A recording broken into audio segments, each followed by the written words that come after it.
Hello student, welcome to lesson planner YouTube channel. তোমাদের আরো একটা অঙ্কের ভিডিওতে তোমাদের জানাই স্বাগত। তো আমাদের যে আগের পার্টটা শুরু হয়েছিল অংশীদারি কারবারে, আগের দিন তোমাদের 1 নম্বর পার্ট ছিল, আজকে 2য় নম্বর পার্ট। আগের দিন তোমাদের সম্ভবত 2 দাগ অবধি করানো হয়েছিল, আজকে 3 দাগের থেকে অঙ্ক করানো হবে। তো চলো দেখে নিই তোমাদের 3 দাগের অঙ্কতে কি বলছে। তো 3 দাগের অঙ্কে বলছে যে শোভা আর মাসুদ মিলে 2,50,000 টাকায় একটা গাড়ি কিনে 2,62,000 টাকায় গাড়ি বিক্রি করে।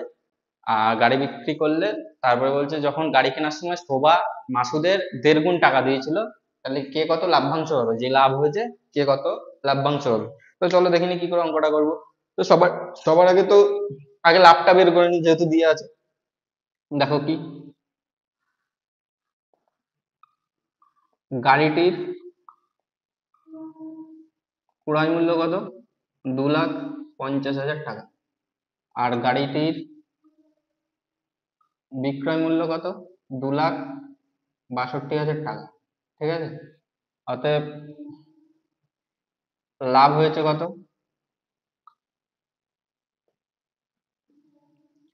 লাভ হয়েছে হচ্ছে 2,62,000 মাইনাস 2,50,000 সমান কত, 12,000 টাকা। এই টাকা তোমাদের লাভ হচ্ছে, ঠিক আছে। এবার বলছে যে শোভা মাসুদের 1.5 গুণ টাকা দিয়েছিল, মানে গাড়ি কেনার সময়, মানে কি ওদের গাড়ি ক্রয় বিক্রয়ের যদি ব্যবসা থাকে, শোভা মাসুদের 1.5 গুণ টাকা দিয়েছিল, মানে মূলধন অনুপাত করেছিল সেটা দিয়ে দিয়েছে। ঠিক আছে, তাহলে চলো দেখিনি মূলধনের অনুপাত কত। শোভা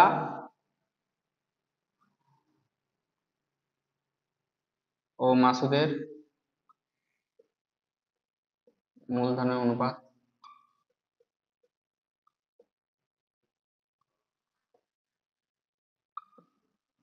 দেখো 1.5 গুণ টাকা দিয়েছিল, ঠিক আছে, শোভা মাসুদের 1.5 গুণ টাকা দিয়েছিল, মানে যদি মাসুদ এক্স টাকা দেয়, ঠিক আছে, তাহলে শোভা কত দিয়েছিল, এক্স এর 1.5 গুণ। 1.5 গুণ মানে কত, 3-এর 2 গুণ। দুপাশে এক্স এক্স যদি কাটে, তাহলে কত, 1:3-এর 2 হবে। ঠিক আছে, তাহলে এটা কত, 2-এর 3। তো তোমাদের এক্স দিয়ে দরকার, এক্স দিয়ে কোনো লেখার দরকার নেই, তোমরা তোমরা ডাইরেক্ট লিখে দেবে যে সবার মাসুদের মূলধনের অনুপাত 1:2-এর 3। ঠিক আছে, বোঝানোর জন্য করলাম 1:1.5 গুণ, মানে 1:3-এর 2, মানে 2:3। ঠিক আছে, এবার তো তোমরা জানোই, বলে দিয়েছি যে মূলধন যে অনুপাতে মূলধনের অনুপাত যেটা হয় সেটাই তোমাদের কি হয়, লাভ্যাংশের অনুপাত হয়।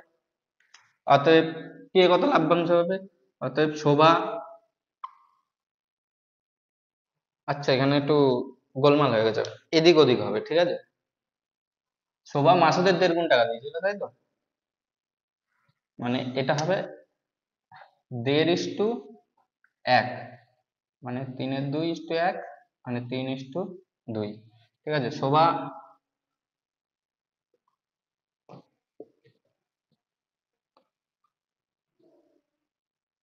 লাভ্যাংশ পাবে,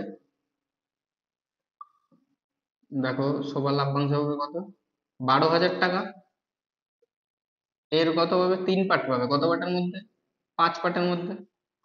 সুতরাং এ কত হবে, 5-24, 24-এ 2 শূন্য, 3-24, 7,200 টাকা। ঠিক আছে, আর মাসুদ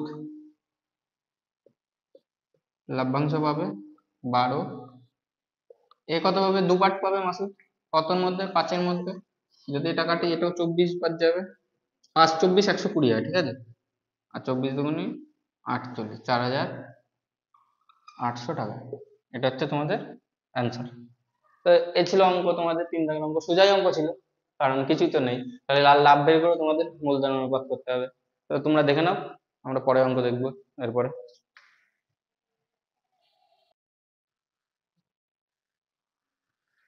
তো তোমাদের 4 দাগের অঙ্কে কি বলছে, বলছে 3 বন্ধু 5,000, 6,000, 7,000 টাকা দিয়ে যথাক্রমে একটি অংশীদারি ব্যবসা শুরু করে। 1 বছর পরে 1,800 টাকা তাদের লোকসান হয়। তারা ঠিক করে যে মূলধন ঠিক রাখার জন্য প্রত্যেকে লোকসানের টাকা দিয়ে দেবে। এবার কে কত টাকা দেবে।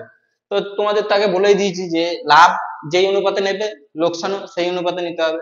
এবার লাভ তোমরা মূলধনের অনুপাতে নেবে, সুতরাং কি লোকসানও তোমাদের মূলধনের অনুপাতেই নিতে হবে। যে যত পরিমাণ টাকা ইনভেস্ট করবে, তাকে তত পরিমাণ লোকসান নিতে হবে। ঠিক আছে, তো চলো দেখে নি কি করে করব। তো সবার আগে তো আগে মূলধন অনুপাত বের করি। লিখি 3 বন্ধুর মূলধনের অনুপাত যথাক্রমে কত ছিল? ওদের 5,000 টাকা, 6,000 টাকা, 7,000 টাকা। দেখো এখানে টাইম যেহেতু 1 বছর, তাহলে টাইম সবার সাথেই, টাইম যেহেতু সমান আছে, টাইম কোনো ফ্যাক্টর কাজ করবে না। তো দেখো মূলধনের অনুপাত কত, 5:6:7। অর্থাৎ দেখো 1 বছর পরে লিখে নাও যে 1 বছর পর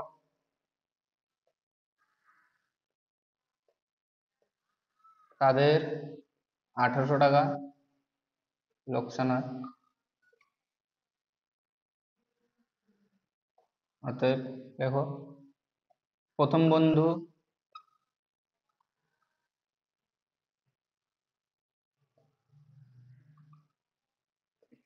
লোকসানের জন্য দেবে,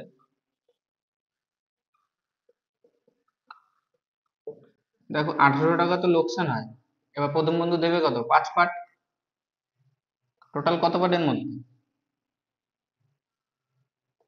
5, 7 × 4 = 13, 5 18 পার্টের মধ্যে। তাহলে কত পার্ট দেবে, এটা 18 দিয়ে 100 বার যাবে, কত, 500 টাকা।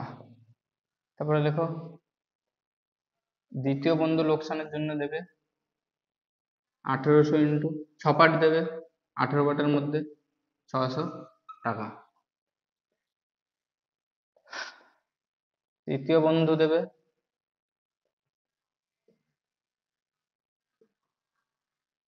1800 ইন্টু 7/18, কত, 700।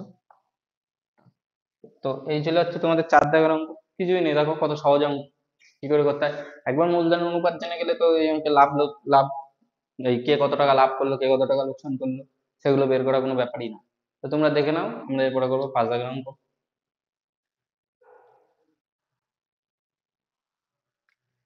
তো স্টুডেন্ট, 5 দাগের অঙ্কটা কি বলছে? 5 দাগের অঙ্ক বলছে দীপু, রাবেয়া ও মেঘা যথাক্রমে 6,500 টাকা, 5,200 টাকা আর 9,100 টাকা দিয়ে একটা ব্যবসা শুরু করলো। ব্যবসা, ছোটখাটো ব্যবসা শুরু করলো। ব্যবসা শুরু করার 1 বছর পরে 1 লাখ, এই সরি 14,400 টাকা লাভ হলো। এই লাভের মধ্যে যেই টাকা লাভ হলো সেই টাকার 2/3 অংশ তারা সমানভাবে ভাগ করে নিল, ও বাকি যেই টাকা থাকে সেটা তারা মূলধনের অনুপাতে ভাগ করে নিল। মানে বোঝা গেছে যে মোট যেই টাকাটা লাভ হয়েছে তার মধ্যে 2/3 অংশটা সমানভাবে নেবে, 2/3 অংশ যত টাকা হয়, আর বাকি যেই 1/3 অংশ টাকা থাকবে সেটা ওরা কি করবে, সেটা মূলধনের অনুপাতে নেবে। তো এইবার হিসাব করতে হবে যে টোটাল সবাই, সব মিলিয়ে লাভ্যাংশের থেকে কে কত টাকা পেল। তো চলো হিসাব করি যে কে কত টাকা পেল। ঠিক আছে, দেখো সবার আগে কি বের করি, মূলধন অনুপাতটা বের করে নি আগে। লেখো দীপু, রাবেয়া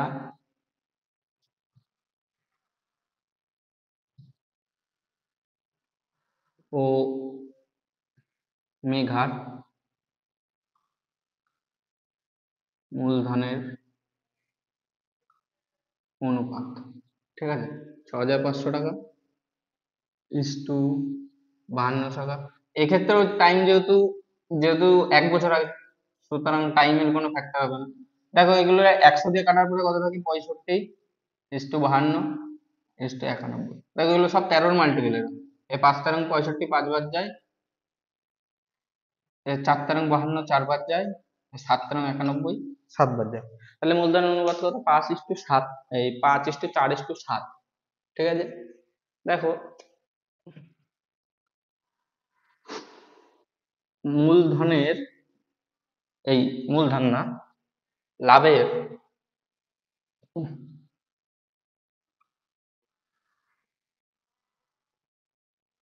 2/3 অংশ, অর্থাৎ 14,400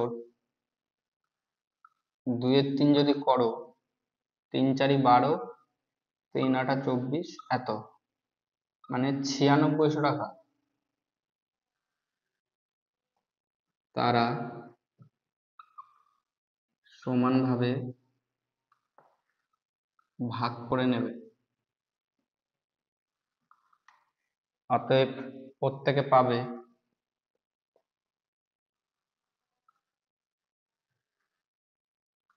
96/3 3200 টাকা করে। বাকি যেই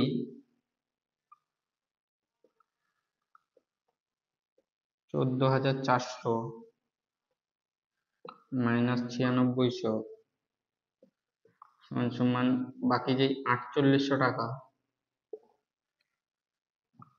তারা মূলধনের অনুপাতে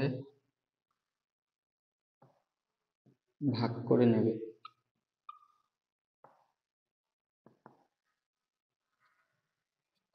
অতএব দীপু মোট লাভ্যাংশ পাবে। দেখো এক লাইনে করে দিচ্ছি। দেখো দীপু আগে তো 3200 টাকা পাবেই, দীপু তো, হ্যাঁ, তার সাথে কত পাবে, এই যে যে 4800 টাকা হলো তার কত পাবে, সেটার মূলধনের অনুপাতে পাবে। কত, 5 আর 4 9 হচ্ছে 16, 16-র মধ্যে কত পাবে 5, 16 দিয়ে কাটলে 3, 3 দিয়ে কাটলে 1500, ঠিক আছে। তাহলে কত হবে 3200, এটা 16 দিয়ে কাটলে 300 যোগ 1500 মানে 4700 টাকা। বোঝা গেছে এটুকু, যে দীপু মোট কত টাকা পাবে। দীপু তো অলরেডি তো 3200 টাকা পাচ্ছে, তারপরে যে বাকি যে 4800 টাকা পড়ে থাকবে সেই 4800 টাকার মধ্যে দীপু ওই মূলধন যে অনুপাতে নিযুক্ত করেছিল সেই অনুপাতে পাবে ওরা। তারপরে হচ্ছে রাবেয়া মোট লাভ্যাংশ পাবে। রাবেয়াও 3200 টাকা পাবে, তার সাথে কত হবে 4800, কত হবে রাবেয়া 4-এর 16 অংশ মানে 1200 টাকা। 3200 যোগ 1200 সমান সমান কত 4400 টাকা।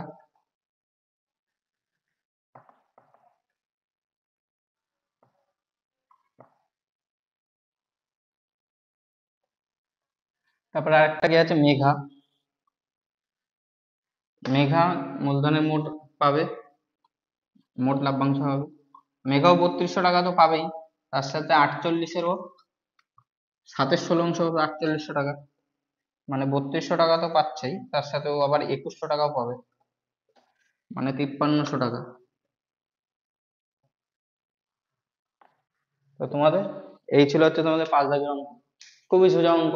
তোমাদের ফার্স্টে যে প্রত্যেকে যে ওই মূলধনের 2/3 অংশ টাকা কত হয় সেটা তোমরা বের করে নিয়ে যে প্রত্যেকে কত পাবে তাকে 3 দিয়ে ভাগ করে, কারণ 3 জন লোক ছিল তাই 3 দিয়ে ভাগ করে পরে 3200 টাকা করে তো সবাই পাবে, কারণ ওরা ওই টাকাটা সমানভাবে ভাগ করে নেবে। ওই যে 2/3 অংশ মানে ওই 9600 টাকা, 9600 টাকা। তো বাকি যেই 4800 টাকা থাকবে সেটা তারা মূলধন অনুপাতে ভাগ করে নেবে। তাদের মূলধন অনুপাত ছিল হচ্ছে 5:4:7। তো এইভাবে তোমাদের 3200 টাকা তো পাচ্ছেই, তার সাথে ওরা ওই টাকা যোগ হয়ে যাবে, কারণ এখানে আমাদের মোট কত টাকা পাবে সেটা হিসাব করতে হয়েছিল, ঠিক আছে। তো তোমরা দেখে নাও, এরপরে অঙ্কে যাবো আমরা।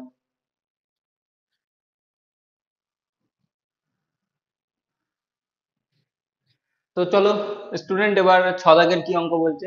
6 দাগের অঙ্ক বলছে যে 3 বন্ধু যথাক্রমে 8000 টাকা, 10,000 টাকা আর 12,000 টাকা সংগ্রহ করে এবং কিছু টাকা ব্যাংকের থেকে ধার নেয় বা লোন নেয়। লোন নিয়ে ব্যবসা, একটা ছোটখাটো ব্যবসা শুরু করে। সেই ব্যবসা শুরু করার বছর শেষে 13,400 টাকা টোটাল ওদের লাভ হয়। এবার যে ব্যাংকের যে টাকা নিয়েছিল সে টাকা তো শোধ করতে হবে, তার জন্য ওরা কি করে 5,000 টাকা ব্যাংকে কিস্তি দেয় ওরা প্রত্যেক বছর। এবার কিস্তি দেওয়ার পরে বাকি যেই টাকা থাকে সেটাকে ওরা নিশ্চয়ই মূলধন অনুপাতে ভাগ করে নেবে। তো সেইটাকে ওরা মূলধনের অনুপাতে ভাগ করে নেয়, ভাগ করে নেওয়ার পরে এবার তোমাদের বের করতে হবে যে কে কত টাকা লাভ্যাংশ পায়। তো সবার প্রথম চলো মূলধনের অনুপাত বের করি। 3 বন্ধুর মূলধনের অনুপাত 8,000:10,000:12,000। ঠিক আছে, 4000 দিয়ে ভাগ করে দিই। 2, আচ্ছা 4000 দিয়ে ভাগ করলে হবে না, 2000 দিয়ে ভাগ করি সবার আগে। 4:5:6। ঠিক আছে, এটা হচ্ছে ওদের মূলধনের অনুপাত। এবার লিখতে হবে যে বছর শেষে 13,400 টাকা লাভ হয়। ঠিক আছে, আর কিস্তি ব্যাংকের 5,000 টাকা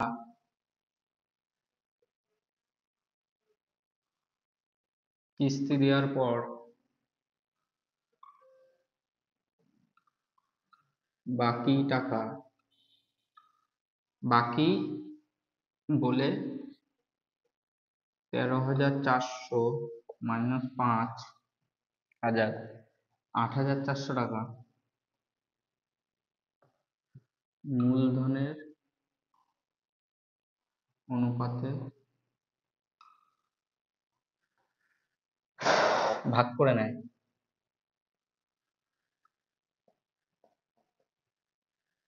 অতএব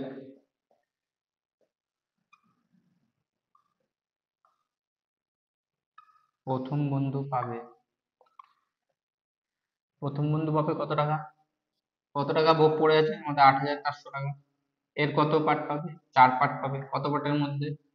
4 4 10, 15 পার্টের মধ্যে। 15 পার্টের তো, হ্যাঁ ঠিক আছে।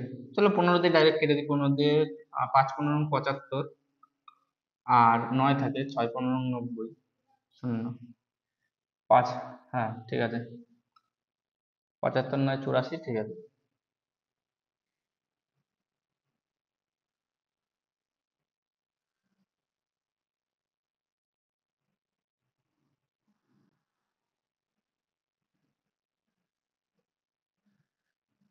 ঠিক আছে, 15 দিয়ে কাটলাম। আর কত 4 দিয়ে গুণ করলে? 2000 আর 240, 2240 টাকা। 4 4 24, 4 4 5 20, ঠিক আছে। দ্বিতীয় বন্ধু পাবে কত? 8400। কত পাবে? 5 পার্ট পাবে। কটা? 15 পার্টের মধ্যে। 5 25 আর 30, 2800 টাকা পাবে। 2800 টাকা, ঠিক আছে।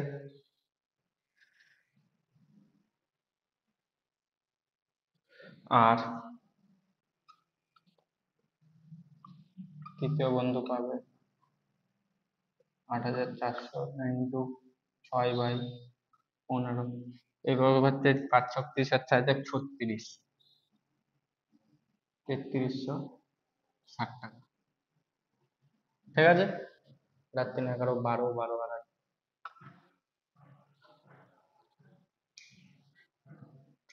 3 আর 2 5 6 8 হচ্ছে 24। ঠিক আছে, তো এই ছিল হচ্ছে তোমাদের ছদাগের অঙ্ক। ছদাগের অঙ্কে কি বলা হয়েছে? ছদাগের অঙ্কে মেন ওই 5,000 টাকা বাদ দেওয়ার পর যেই টাকাটা থাকবে সেই টাকাটা ওরা মূলধনের অনুপাতে ভাগ করে নেবে। তোমাদের 5,000 টাকা কিস্তি দেওয়ার পর 8,400 টাকা ছিল, আর সেই টাকাটা তারা মূলধনের অনুপাতে ভাগ করে নিয়ে যায়। ভাগ করে নেওয়ার পর ওরা এই টাকা দেবে।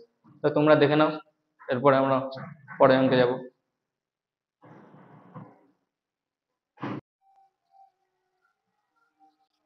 তো স্টুডেন্ট, আজকে তোমাদের এই 6 দাগের অঙ্ক অবধি থাকবে। পরের দিন আমরা 7 দাগের অঙ্ক থেকে শুরু করব। আর ভিডিওটি তোমাদের যদি ভালো লেগে থাকে অবশ্যই তোমরা লাইক কমেন্ট শেয়ার এবং সাবস্ক্রাইব করে দিও। Thank you.